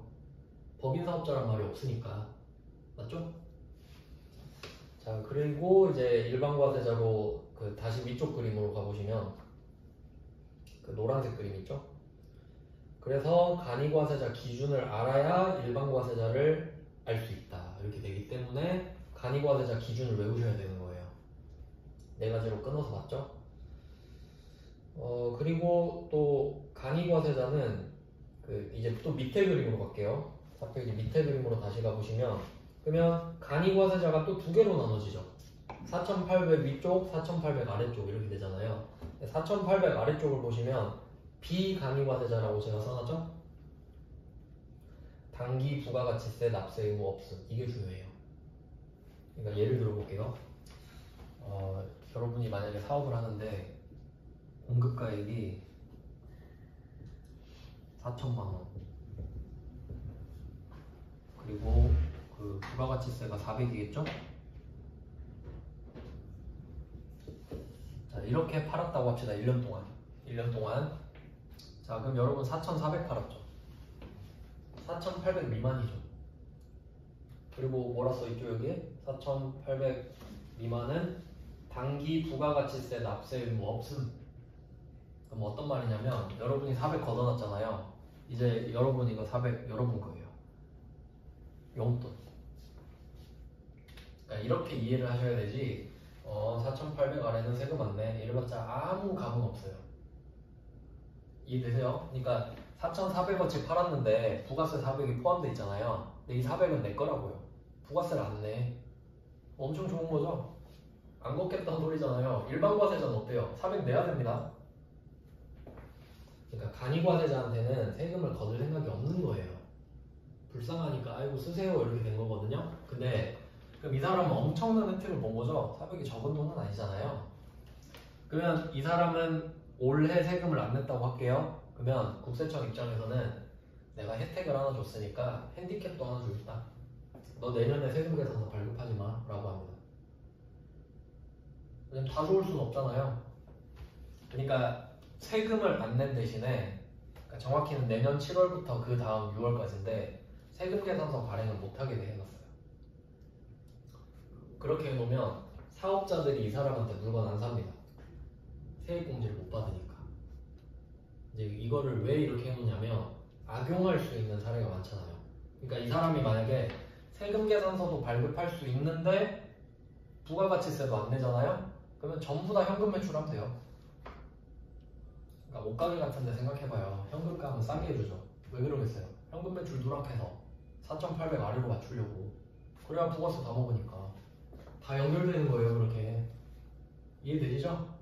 그러니까 그런 핸디캡을 안 주면 이런 사람들이 엄청 많을 거 아니에요. 다 4,800 아래로 맞춰버리지. 그러니까 세금 계산서를 발급을 못하게 해놔야 그 사업자들한테 물건을 못 팔게 해버리는 거죠. 그러니까 그 구조가 엄청 체계적인 거예요. 그러니까 엄청 중요한 거죠. 그러니까 좋은 게 하나 있으니까 안 좋은 거 하나 줘버리는 거죠. 자, 근데 그 4,800에서 1억 400 사이 있죠. 이 사람들도 간이과세자 맞잖아요. 그러니까 이 사람들이 일반 과세자에서 한 4분의 1, 5분의 1 세금 내는 사람들이에요. 그럼 내긴 내죠. 그러니까 세금 계산서 발급할 수 있어요. 그리고 이 역사를 한번 보세요. 원래 이 4,800 위에는 다 일반 과세자였어요. 옛날에. 맞죠? 원래 세금 계산서 발급할 수 있는 사람들이었거든요. 그러니까 그걸 계속 남겨준 거죠. 그러니까 그 자격은 주되 이 사람들한테는 세금 혜택을 줘버리는 거지. 덜 내게끔. 맞죠? 밑에는 원래 옛날부터 부가세 안 걷었고 세금 계산서 발급 못하게 해놨어요. 원래. 그러니까 간이과세자도 급이 있다는 게 중요한 거예요. 세금 계산서 발급, 그러니까 옛날에는 간이과세자 하면 그냥 세금 계산서 발급 못하는 사람이었거든요. 근데 요새는 구분하셔야 돼요. 간이과세자도 세금 계산서 줄 수 있는 사람이 있기 때문에. 이 정도 일단 해놓고 좀 쉬다가 또 볼게요.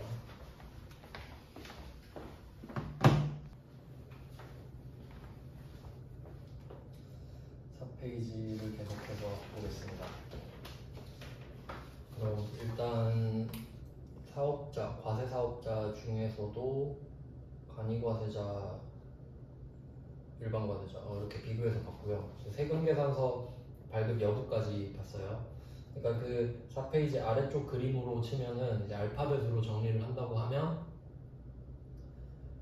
알파벳 C, D 그러니까 개인 그 간이과세자 중에서는 그러니까 이게 법인 사업자랑 개인 사업자가 섞여 있어서 잘 구분하셔야 되는데, 그러니까 좀 뭐랄까 그 색칠을 좀 되려나? 이 그림을 옮겨 한번 적어볼게요. 그러니까 아래쪽 그림이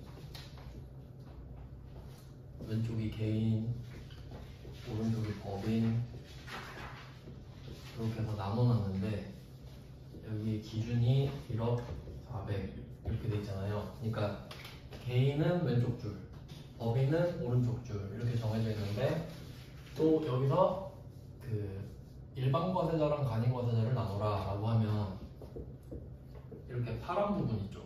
이 부분이 일반이죠. 그리고 이 부분이 간이가 되고, 그러니까 이게 정확하게 겹치지가 않아요. 그래서 엄청 복잡하거든요. 그러니까 이 그림을 좀 자주 보시는 수밖에 없는 거죠. 그리고 간이는 또 이렇게 나눠가지고 이 부분은 세금 계산서를 또 발급할 수 있다. 그럼 그거에 대해서는 일반 과세자랑 또 비슷하고, 그러니까 개인 쪽이 복잡하다고 봐야겠죠. 네, 이렇게 정리가 되었고요. 그리고 이제 조금 더 디테일하게 들어가면은 그 4페이지 맨 아래쪽에 제가 문구를 또 써놨는데, 그 상황마다 제가 알파벳을 다 붙여놨잖아요. 그 보기 편하게 해놨는데, 자, A도 제가 따로 해놨어요. 그 표 밑에 쪽에 신규 사업자도 따로 적어놨죠. 그러니까 이제 부가가치세법상 과세사업자가 되면은 처음에 사업을 시작할 때 있죠. 그때는 고를 수 있어요. 간이과세자랑 일반과세자랑 최초로 고를 수 있어요. 딱 한 번만. 왜냐하면 어떻게 될지 모르니까.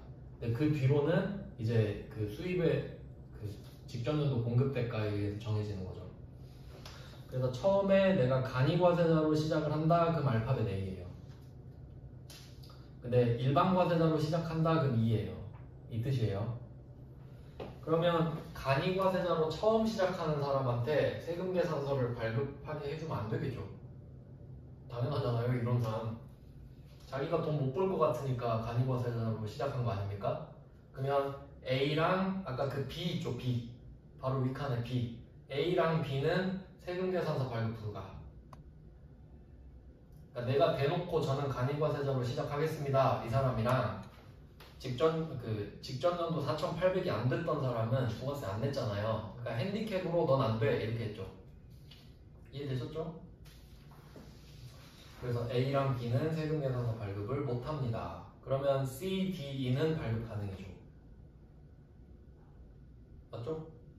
그리고 법인 사업자는 어때요? 위에도 2고 아래도 2죠. 무조건 되니까. 법인 사업자는 무조건 되니까. 굳이 그냥 그 두 번을 쓴 거지 하나죠. 그리고 이제 4페이지 맨 밑에 비교 표시에서 F는 뭐지? F는 제가 그냥 따로 써놓은 거네요. F는 세금계산서 발급 불가 업종 이런 게 있어요. 그러니까 예를 들면 개인 택시 있죠. 한번 생각해보세요. 개인 택시 딱 내릴 때 저 기사님 세금계산서 좀 발급 부탁드립니다. 위험하고 안 되잖아요. 어쨌든 여러 가지 이유로 안 되는데, 그런 사람들은 개인이고 법인이고 그냥 안 된다는 말이죠. 그러니까 원칙적으로는 A, B가 세금계산서를 못 주고, 그리고 그 외에 그냥 국세청이 세금계산서 발급 못하게 한 사업자 종류가 있거든요. 그 종류에 해당되면 그냥 안 되고, 뭐 대표적으로 미용실 이런 데 있어요. 왜냐면 그 회사 비용 처리할까봐 그러겠죠. 미용실 가서 세금계산서 받으면 세액공제 받아버릴 거 아니에요. 근데 그게 회사 일이랑 무슨 상관이 있다고? 택시도 그렇고 뭐 그런 식으로 제외하는 게 있어요. 자, 그러면 이제 과세사업자는 다 봤죠? 자, 그리고 다시 첫 번째 그림으로 올라갈게요. 4페이지 노란색 그림으로 가보시면, 자, 그러면 과세사업자에는 간이과세자랑 일반과세자가 있다라는 걸 아셨죠? 근데 어떤 사람은 이럴 수도 있잖아요. 나는 간이과세자가 싫다. 간이과세자 어쩔 수 없이 간이과세자가 되긴 했는데 나는 세금계산서를 주고 싶어. 그럴 수도 있잖아요. 그러면 그냥 간이과세 포기하면 돼요. 그럴 수도 있겠죠? 국세청 입장에서는 손해가 아니잖아요. 그럼 일반과세자 돼서 세금 제대로 내세요 하면 되는 거죠? 그럼 간이과세 포기라는 게 있구나 정도 아시면 되고, 선택권을 주는구나. 자, 그리고 어쨌든 간에 둘 다 과세사업자죠. 그리고 이 과세사업자가 수출을 한다고 한번 생각해 볼까요? 과세사업자가 수출한다 그러면 간이과세자랑 일반과세자가 둘 다 과세사업자라는 거 아셔야 돼요. 일단 그러면 둘 다 영세율 적용이 가능하죠? 둘 다 과세사업자니까. 자, 근데 문제는 뭐냐면 둘 다 과세사업자니까 수출을 하면 영세율 적용을 받을 수 있어요. 그러면 영세율 적용받으면 매입세액을 환급받게 되거든요. 간단하게 보여드리면 이 그림을 그려놨는데 여기 안 넣어가지고 한번 그려서 보여드리겠습니다.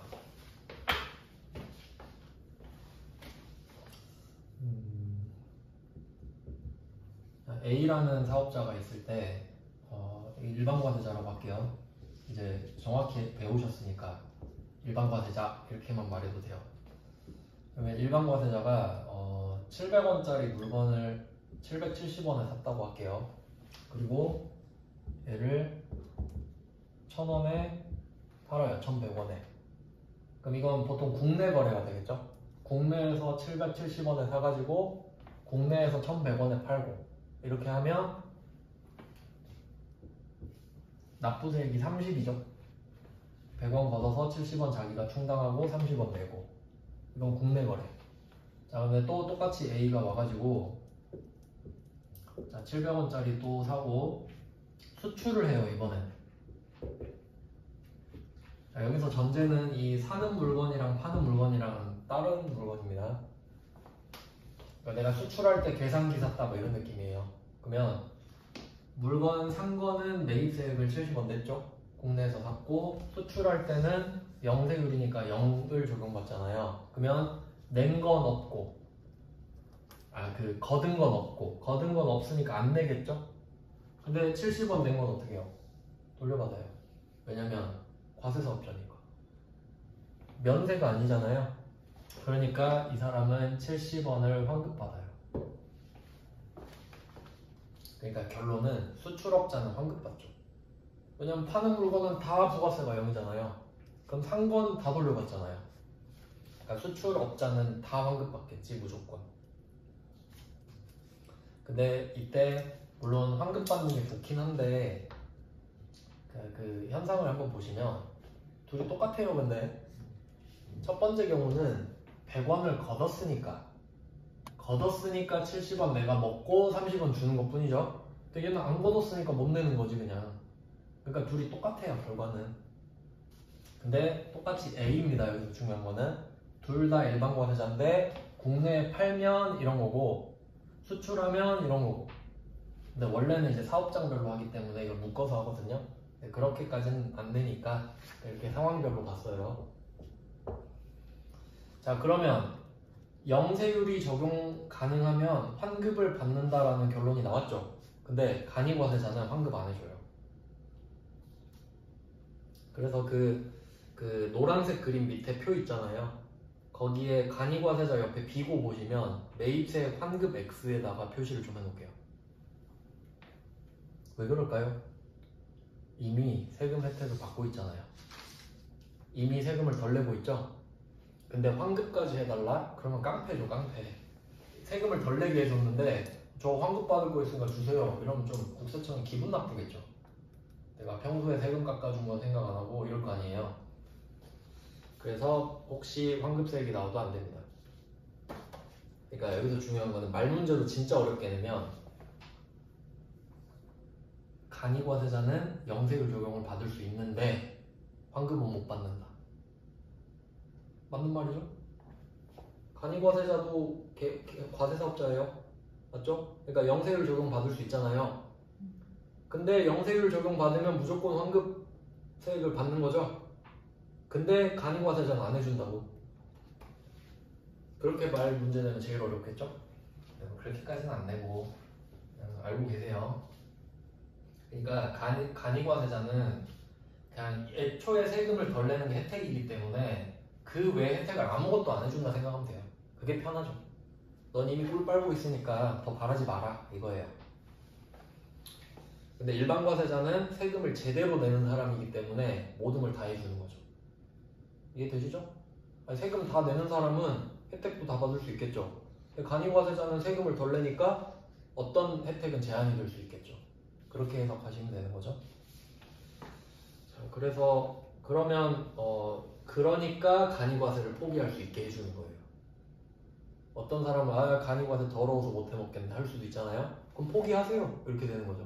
포기하면 바로 일반과세자로 올라갑니다. 낼 거 다 내고 받을 거 다 받으면 된다고. 자, 그럼 과세사업자는 끝났어요. 이제 면세사업자로 내려갑니다. 자, 면세사업자는 부가가치세법상 사업자가 아니라고 제가 써놨죠? 왜냐면 면제됐잖아요. 부가가치세가 면제됐잖아요. 그리고 이 면세사업자는 어떻게 결정이 되냐면 아까 제가 그 그림 그려드렸죠? 그 부가가치세법 풀에서 면세라고 정해놓은 거 있거든요. 그 면세가 아닌 건 전부 다 과세라고 그랬죠? 근데 내가 면세로 해당이 되는 물건을 팔게 됐어요. 그러니까 내가 어릴 때부터 쌀 장사를 하고 싶었는데 드디어 꿈을 이뤘어요. 드디어 쌀을 팔 수 있게 됐어요. 그래서 사업자 등록을 하러 갔어요. 저 쌀 팔 건데요 하니까 쌀은 면세니까 사업자 등록 안 하셔도 돼요. 이렇게 돼요. 그러니까 이거는 면세사업자랑 과세사업자는 내가 뭘 잘해서 뭘 못해서 그게 아니고 그냥 내가 어떤 품목을 취급할 거냐에서 결정이 돼버리는 거예요. 아시겠죠? 그러니까 뭘 파느냐에 따라 결정이 이미 된 겁니다. 그래서 그렇게 면세사업자가 그냥 결정이 된 거예요. 근데 면세사업자는 이름에서 세금이 면제됐다고 했으니까 의무가 없겠죠? 그러면 여기에 면세사업자를 한번 추가해 볼게요. 자, A는 일반과세자였고 B는 면세사업자로 할게요. 자, 면세사업자가 700원짜리 물건을 샀어요. 770원에. 이 사람도 당연히 부가세 내고 사야 되죠? 면세사업자라고 부가세 안 내는 거 없습니다. 맞죠? 자, 근데 면세 물건을 팔아요. 1,000원에. 이 사람은 없죠. 이거 되게 중요해요.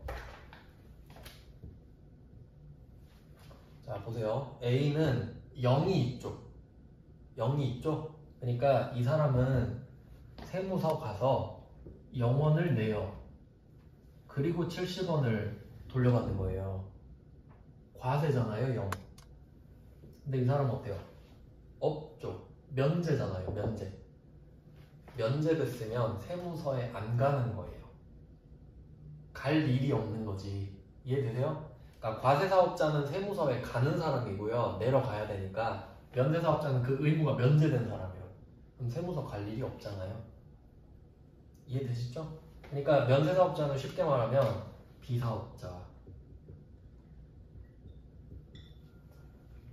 의무가 없잖아요.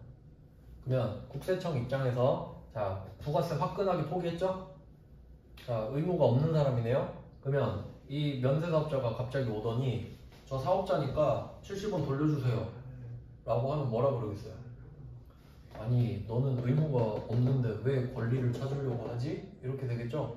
안 돌려줍니다. 자, 비사업자라 그랬죠? 자, 그럼 여러분도 비사업자죠. 그러면 이거를 여러분으로 바꿔볼게요. 자, 여러분이 B예요. 당근마켓에서 1,000원짜리 물건을 팔기로 했어요. 그럼 만났어요? 1,000원에 팔아요? 부가세 거두시나요? 부가세 왜 걷어? 난 사업자가 아닌데. 그래서 부가세 안 받으셨죠? 자, 1,000원을 받았단 말이에요. 편의점 가서 770원짜리 물건을 골랐어요. 그리고 70원 돌려받을 생각 있어요? 그런 생각 안 해보셨죠? 똑같잖아요. 소비자랑 면세사업자는 똑같이 비사업자예요. 아시겠죠? 그러니까 면세사업자를 사업자다 하면 엄청 헷갈리거든요. 비사업자라고 생각을 해버려요. 편해요. 왜냐면 개인이랑 똑같잖아요. 의무가 없으니까 권리도 없다. 자, 그러면 면세사업자는 이 정도만 해도 충분한데 조금 더 들어가면은 소득까지 한번 보여드릴게요. 소득. 그러면 이 사람은 아예 없으니까 납부세액도 없죠. 환급세액도 없고 무조건 없는 거예요. 이 사람은 환급을 얼마 받느냐 문제고 이 사람은 상황에 따라 다르겠죠. 그러면 이때 여기서 뭘 추가할 수 있냐면 소득을 한번 추가해 볼게요. 소득. 자, A 이 첫 번째 경우는 부가세는 100원을 걷어서 70원 자기 갖고 30원 냈으니까 아래쪽은 깔끔하게 해결됐죠. 걷은 거 다 냈어요. 그리고 얼마 벌었는지 보세요. 1000원에 팔고 700원에 샀죠. 300원 벌었죠.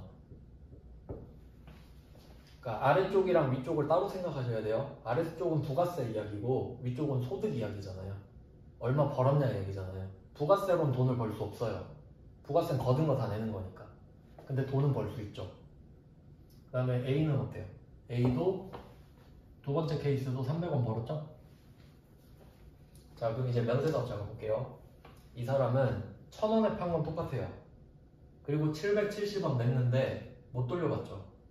그럼 이 사람은 얼마에 산 거예요? 770원에 샀잖아요. 230원 벌었죠. 맞잖아요. 이걸 생각하셔야 돼요. 과세사업자는 다 돌려받아요. 돌려받잖아요. 면세사업자 못 돌려받죠. 그럼 이게 물건 가격이 돼버리잖아요. 맞죠? 그럼 소득이 줄어들었죠. 그러면 여러분이 비면 아, 면세사업자니까 어쩔 수 없지. 남들은 300원 버는데 나는 230원 버는 게 내 운명이야 하고 살 거예요? 바보입니까 그게? 그럼 어떻게 하겠어요? 화풀이 하죠, 화풀이. 바보가 아니니까. 맞아요? 이게 비도덕적입니까? 아니죠? 당연한 현상이죠? 저라면 이렇게 할 건데. 그렇잖아요. 아니, 남들 300 버는데 왜 난 230원 벌어요? 그래서 면세 사업자의 성격 이걸 파악하셔야 돼요. 그러면 면세 물건이 좋은 것이냐? 모르죠. 그냥 면세인 것 뿐이에요. 면세가 좋다 그런 거 없어요. 아시겠죠? 그러니까 면세 사업자는 본인도 안 좋으니까 화풀이를 하잖아요. 그러니까 한번 실제로 생각해 보세요. 여러분이 이 옆에 있는 사업자라고 해봐요. 사업을 해요. 그러면 A한테 1,100원짜리 물건을 살 수 있어. 과세야. B한테 1,070원짜리 면세 물건을 살 수 있어. 그럼 다 A한테 갑니다. 면세점하고 같은 의미예요? 아, 그거랑은 상관없어요. 그 면세랑은 전혀 취지가 달라서 그건 따로 말씀드릴게요. 근데 여기서 왜 1,070원보다 1,100원짜리를 사야겠어요? 지금은 1,100원을 내지만 100원을 돌려받잖아요. 부가가치세가 100원이 있는 거니까.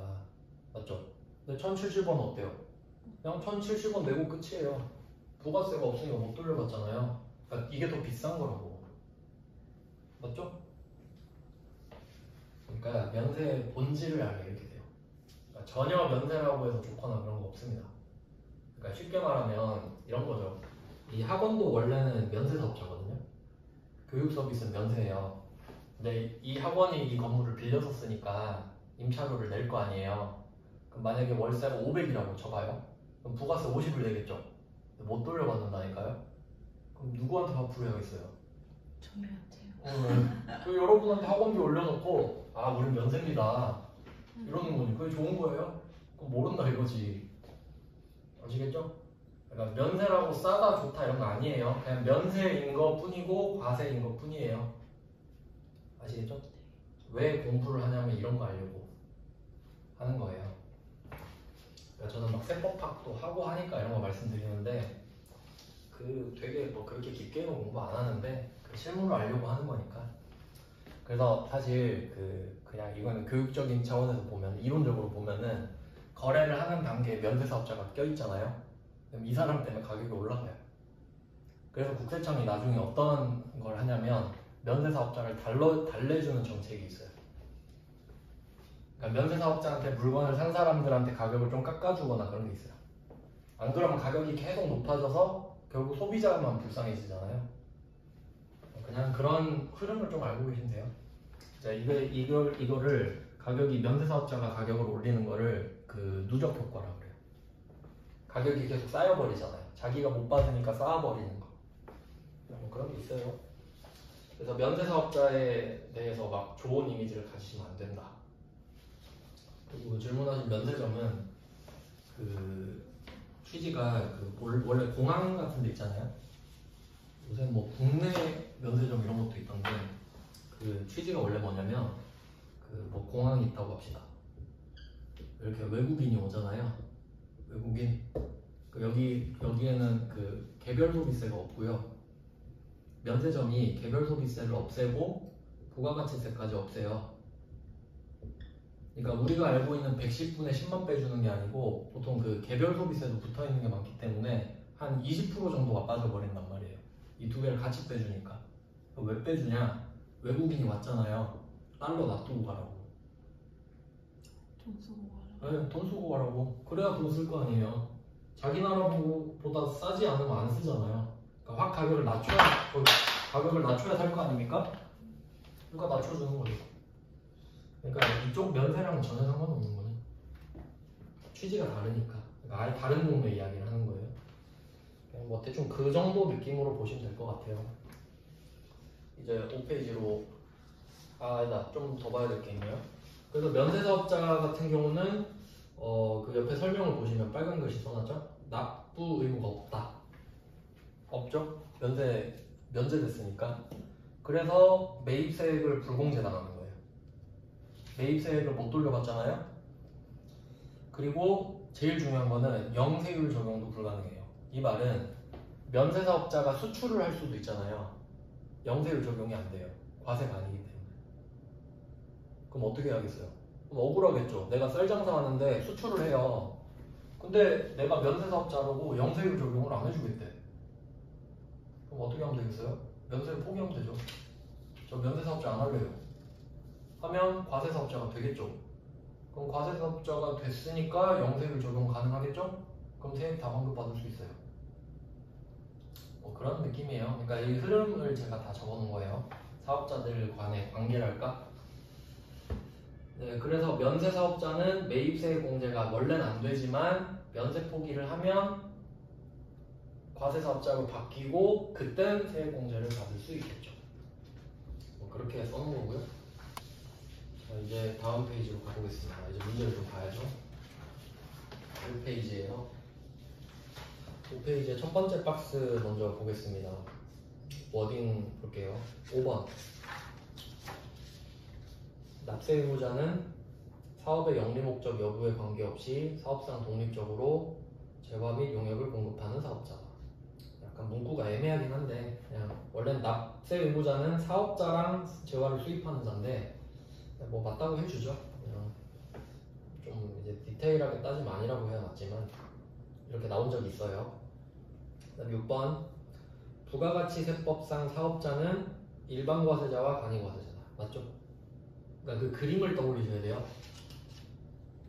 그러니까 그림이 이렇게 돼야 되죠. 납세 의무자가 사업자, 다시 한번 보세요. 4페이지. 납세 의무자는 위쪽이 사업자, 아래쪽이 재화를 수입하는 자. 일단 이렇게 크게 벌려놓고 사업자에서 과세사업자, 면세사업자 다시 갈라지고 과세사업자에서 다시 간이과세자, 일반과세자 이렇게 갈라져야 돼요. 맞죠? 그리고 과세사업자는 10%, 0% 다 적용된다. 이렇게까지. 그러니까 그 보통 처음에 부가세 공부할 때 3개 있다고 생각하거든요. 10%, 0% 면세? 그게 아니고 과세랑 면세 2개만 있는 거예요. 과세에서 10%, 0% 이렇게 가니까. 이렇게 정리해야 돼요. 그러니까 그림 위주로 공부하셔야 됩니다. 그래서 이제 다시 와보시면 5페이지에 6번이 사업자만 이야기할 때는 일반과세자, 간이과세자 맞는 거죠. 납세 의무자가 아니라 사업자 이야기하니까. 맞죠? 어디서 갈라지는지 생각하셔야 돼요. 그 다음에 7번. 자, 재화를 수입하는 자. 그냥 부가가치세 납부할 의무가 있다. 이것만 확인하시면 되죠. 그냥 납세 의무자니까 재화를 수입하는 자도. 이유는 소비지국 과세 원칙 때문에. 그 다음에 8번입니다. 자, 이거 많이 틀릴 것 같아서 일부러 X로 넣어놨거든요. 자, 납세 의무자는 개인 사업자나 영리법인으로 한정되어 있다. 이거 공부 안 하고 보면 맞는 말일 것 같거든요. 그래서 밑에 답을 보시면 그냥 납세 의무자는 사업자 또는 재화를 수입하는 자인 거 아시죠? 그러면 한번 생각을 해보세요. 국가가 재화나 용역을 공급해. 우체국 택배 한번 생각해보세요. 우체국 택배. 국가가 운영하죠. 부가세 걷거든요? 그럼 걷었으면 내야 돼요. 그럼 그럼 국가가 부가세 걷어놓고 안 낼까요? 지가 먹을까요? 아니, 그건 아니지. 그러니까 여기서 국가 지자체 이딴 말 하나도 없잖아요. 영리 비영리 이야기도 없죠. 그냥 걷었으면 내라 이 말이에요. 걷었으면 내라. 그러니까 그 안에 보시면은 법인도 들어있고 국가 지방자치단체 이거 표시할게요. 이건 따로 기억해 두세요. 국가 지방자치단체 표시해 두시고 우체국 택배 하나 써두세요. 우체국 택배는 부가세를 걷었으니까 냅니다. 근데 우체국 택배가 왜 부가세 걷는지 아세요? 안 그러면 대한통운한테 욕먹으니까요. 맞죠? 우체국 택배가 야 나는 국가니까 난 부가세 안 할게. 그러면 우체국 택배가 더 싸지죠. 그럼 여러분은 다 우체국 택배만 쓰겠네? 그럼 대한통운 망하죠.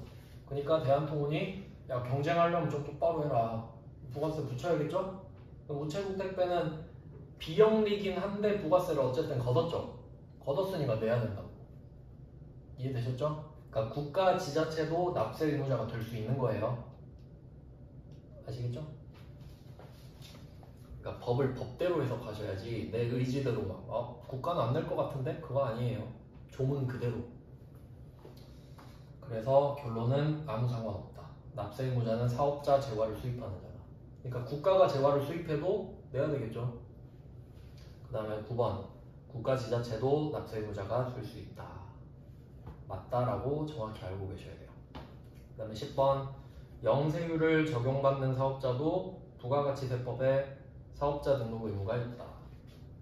당연한 소리를 하는 거죠. 그러니까 영세율을 적용받는 사업자는 수출을 하는 사업자라고 생각하면 되거든요. 순서가 잘못됐죠. 사업자 등록을 한 사람이 영세율 적용받을 수 있는 거죠. 근데 어쨌든 그냥 맞다고 봐야죠. 뭐 그런 의미가 있어요. 그리고 그 과세사업자랑 면세사업자 두 개로 나눠드렸는데 엄밀히 따지면 어떻게 되냐면 그 과세사업자랑 면세사업자. 그래서 면세사업자는 사업자 등록을 안 해요. 그 법인세법이랑 소득세법상 사업자 등록을 하지 부가가치세법상 사업자 등록은 안 해요. 부가가치세법상 사업자가 아니니까. 그리고 이 과세사업자에는 면세사업자를 같이 하는 사람도 포함되거든요. 예를 들면 그 식당이 과세사업자예요. 식당. 근데 식당 안에 그 정육점 붙어 있는 데 있죠. 정육점은 면세거든요. 근데 내가 그거를 포함해가지고 한 방에 딱 해버리면 과세사업자도 하고 면세사업자도 같이 하는 거죠. 근데 둘이 뗄 수가 없잖아요. 거기 정육점에서 바로 식사해주고 하니까. 그러면 이 사람은 두 개를 같이 하는 거죠. 그런 사람도 그냥 과세사업자라고 해요. 어차피 과세를 하고 있으니까. 면세 부분은 그냥 안 내면 되는 거니까. 그러니까 옛날에는 이걸 겸용사업자라고 해서 구분을 했었는데 지금은 그냥 과세사업자에 포함됐다 이렇게 합니다. 그래서 영세율을 적용받는 거는 당연히 모두가 좀 애매하긴 한데 어쩔 수 없죠. 뭐. 우리가 시험 보는 입장이라. 11번은 간이과세자도 납세의무자에 포함된다. 당연한 말이죠. 그러니까 그 그림을 떠올리시면, 근데 이거 그림 없이 하잖아요. 엄청 헷갈려요. 그림을 떠올리시면서 가지를 쳐가면서 여러분이 외우셔야 돼요. 대한민국에서 살 거면 이 법은 안 바뀔 거니까. 자, 그 다음에 12번으로 내려갈게요. 12번. 제가 동그라미 쳐놨죠? 1번 직전 1영년. 참고로 그 날짜 말할 때 뭐 1영년이나 1여월 이렇게 말할 때 있거든요. 그때 역자는 달력을 말합니다. 그러니까 달력 1년. 그러니까 왜 이렇게 말하냐면 1년이 365일이잖아요. 366일일 때도 있잖아요. 그러니까 0년이라고 말하는 거예요. 365일이라고 말 안 하고. 자, 그 다음 2번 재화 용역의 공급대가의 합계. 공급대가 표시하세요. 공급대가. 아까 강조했죠? 110%. 그 다음에 1억 400 미만. 그 혹시 이하로 장난칠까 뭐 그런데 뭐 그렇게 내진 않더라고요. 미만은 미달이죠. 미달. 그 다음에 개인사업자가 간이과세자에 해당한다. 이건 기본이고요. 그 다음에 13번 간이과세자는 공급대가를 과세표준으로 한다. 제가 아까 강조했죠. 일반과세자는 공급가액을 과세표준으로 하는데 간이과세자는 예외적으로 공급대가. 그러니까 간이과세자 자체가 예외거든요, 그냥. 그러니까 공급 대가라는 예외를 쓴다 이렇게 외우세요. 예외끼리 묶어놨다. 그 다음에 14번. 14번은 간이과세자는 세금 계산서를 발급받은 재화에 공급 대가 또 나왔죠? 그러니까 간이과세자 공급 대가 제가 일부러 계속 쳐놓은 거예요. 왜냐면 얘네들은 공급 대가를 기준으로 한다고 그랬으니까. 그리고 0.5%돼 있는데 그러니까 그 말들을 한번 또 비교해 볼게요. 자, 만약에 여러분이 일반 과세자예요. 그리고 110만 원짜리 물건을 샀다고 합시다. 부가세까지 포함해서. 그럼 여기서 얼마를 공제받냐면 110분의 10을 공제받죠. 110만 원의 부가세가 포함되어 있고 이 중에 110분의 10이 부가세니까 10만 원을 돌려받는단 말이에요. 그럼 물건을 100만 원에 산 거죠? 간이과세자는 세금을 덜 낸다 그랬잖아요. 그럼 얼마를 빼주냐면 110만 원 곱하기 여기 써있죠? 0.5%라고? 금액이 얼마나 미미합니까? 거의 안 빼준다고 봐야 되죠? 1%도 안 되잖아요. 얘는 9% 정도 되거든요. 왜 그러겠어요? 세금을 덜 내니까. 세금을 애초에 덜 내는데 똑같이 빼주면 되겠나요? 그럼 안 되죠. 그러니까 덜 내니까 넌 조금만 빼주겠다 이렇게 가는 거지. 0.5%를 외울 필요까지는 없을 것 같아요. 저는 알고 있어야 되는데 14번 외울 필요는 없어요. 그냥 공급 대가만 기억하시라고 써놓은 거고. 그 다음에 15번 법인은 간이과세자가 될 수 없다. 번호 제가 다 붙여놨죠? 간이과세자는 개인만 된다고 했으니까 당연히 안 되고. 그 다음에 16번 자, 해당 과세기간의 공급대가. 공급대가 한 번 더 표시할게요. 공급대가 합계액이 4,800 미만인 경우는 납부세액이 면제된다. 그래서 아까 제가 4,000에 400 말씀드렸죠? 4,400이면 400 안 낸다. 실수로 내고 돌려줍니다. 자, 그 다음에 17번 그러니까 공급대가 합계액이 4,800 미만이면 간이과세자는 세금 계산서를 발급할 수 없다. 이게 그 문구가 애매해서 뭐 물론 관심 별로 없으시겠지만 어떻게 되는 건지 보여드리면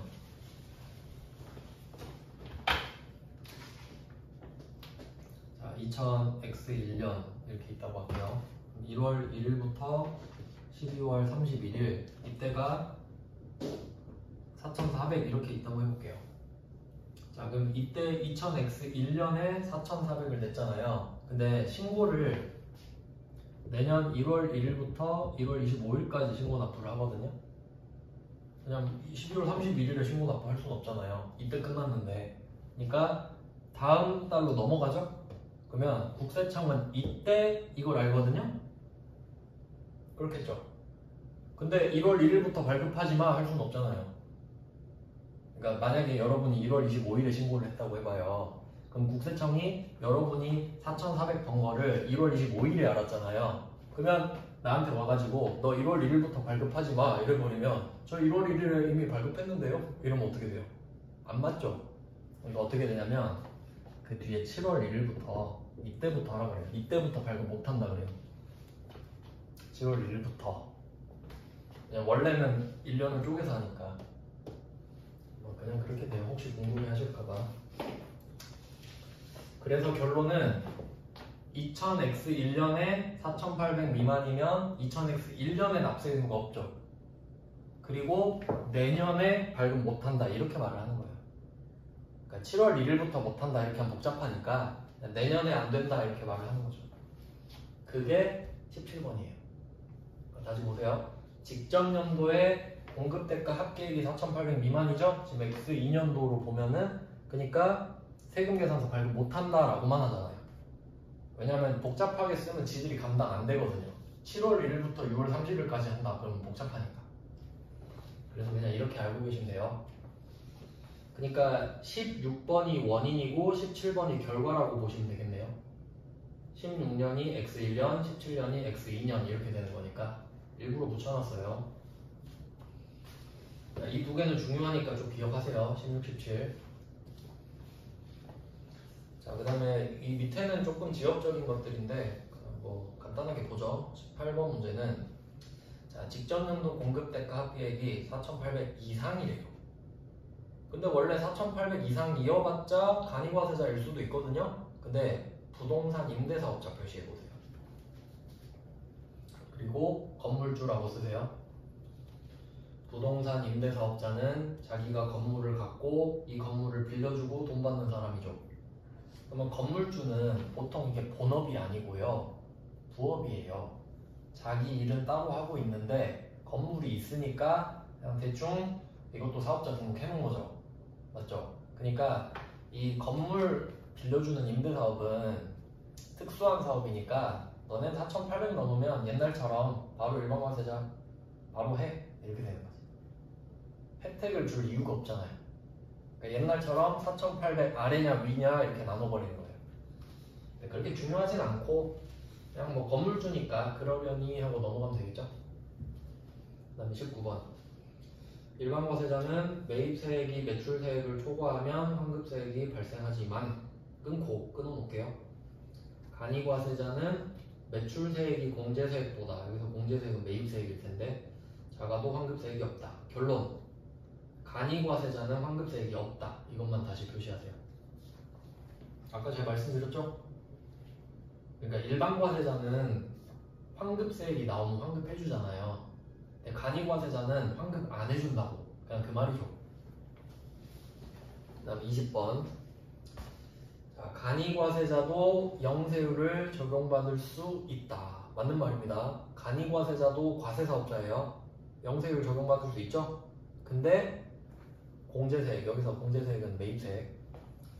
매입세액이 매출세액이 용어를 왜 이렇게 쓰는지 모르겠네요. 매입세액이 매출세액을 초과하더라도 환급되지 않는다. 맞죠?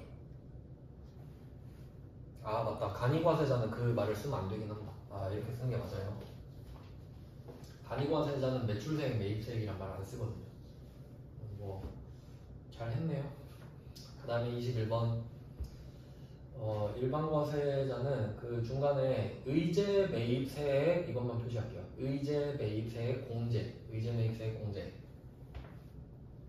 의제라는 말이 간주랑 똑같은 말이거든요. 간주. 그러니까 매입세액이 없는데도 세액을 만들어주는 경우예요. 그래서 아까 그 제가 면세사업자 누적효과 알려드렸죠. 이거 나중에 나오거든요. 어떤 느낌이냐면 예를 들어 이 사람이 복숭아 통조림을 만들어요. 그럼 복숭아 사와야 되잖아요. 복숭아 면세거든요. 근데 이 복숭아 가격에는 화풀이가 들어있죠. 맞죠? 이제 배우셨잖아요. 그러니까 내가 복숭아를 뭐 1,080원에 샀다. 부가세는 없는데 근데 국세청은 알고 있죠 이미.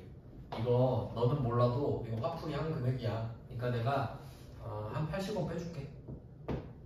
이런 게 의제 매입세액 공제. 그러니까 면세 사업자한테 물건 사서 물건 만들어 파는 사람도 있죠. 그러니까 그 사람들이 불쌍해져. 그러니까 엄밀히 말하면 이 사람한테 물건을 사는 소비자가 불쌍해지잖아요. 왜냐면 여기서 가격을 다운을 안 시켜주면 이 가격도 또 붙어버리는데 계속 누적되죠. 그러니까 여기서 한번 불을 꺼주는 거예요. 내가 깎아줄 테니까 너 비싸게 팔면 안 된다 이렇게 되는 거죠. 그래야 소비자한테 불똥이 안 튀니까. 그러니까 면세 사업자 때문에 이런 게 생기는 거예요. 근데 그게 잘 안 되죠. 어차피 관리가 뭐 자기는 자기대로 팔겠죠.